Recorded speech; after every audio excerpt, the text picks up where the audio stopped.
गुरुजी, क्या बिना ब्रह्मचर्य पालन करने किए शादी कर सकते हैं?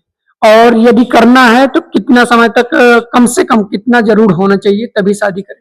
देखो, वैसे तो शास्त्र में ये आया है, ऋषियों ने ये लिखा है कि बिना 25 वर्ष तक ब्रह्मचर्य किए शादी का उसको आदेश नहीं है, विवाह का उसको आदेश नहीं है।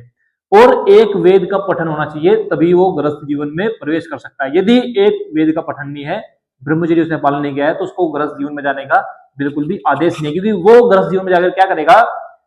लंपटता करेगा, उससे ब्रह्मचर्य ना ज्यादा करेगा, उससे क्या होगा? संतान बेकार होगी। संतान बेकार होगी, वो बचपन से कमजोर, निराश, हताश, आंखों पे चश्मे लगे हुए उसके आएगी। तो इसीलिए बोल रहा है कि एक युवाओं को एक वेद का पठन होना चाहिए और 25 वर्ष तक ब्रह्मचर्य होना चाहिए। अब मान लो जिसने नाश कर दिया, ठीक है, अब वो क्या करे? कम से कम 2 वर्ष ब्रह्मचर्य पालन करे, उसके बाद गृहस्थ जीवन में प्रवेश करेगा, तो जीवन में कभी उसको समस्या ही नहीं आएगी, कभी कोई चिंता तनाव नहीं होगा। क्योंकि गृहस्थ जीवन है, उसमें बच्चों का भरण पोषण करना होता है, घर का भार सारा उनके ऊपर होता है, खर्चा आदि सब चलाना होता है। तो खर्चा जब कभी ज्यादा हो जाता है तो आदमी चिंता तनाव में, डिप्रेशन में चल जाता है। यदि आप ब्रह्मचर्य पालन किया है आपने और गृहस्थ जीवन में जा रहे हो, तो आपको डिप्रेशन नहीं होगा। क्यों?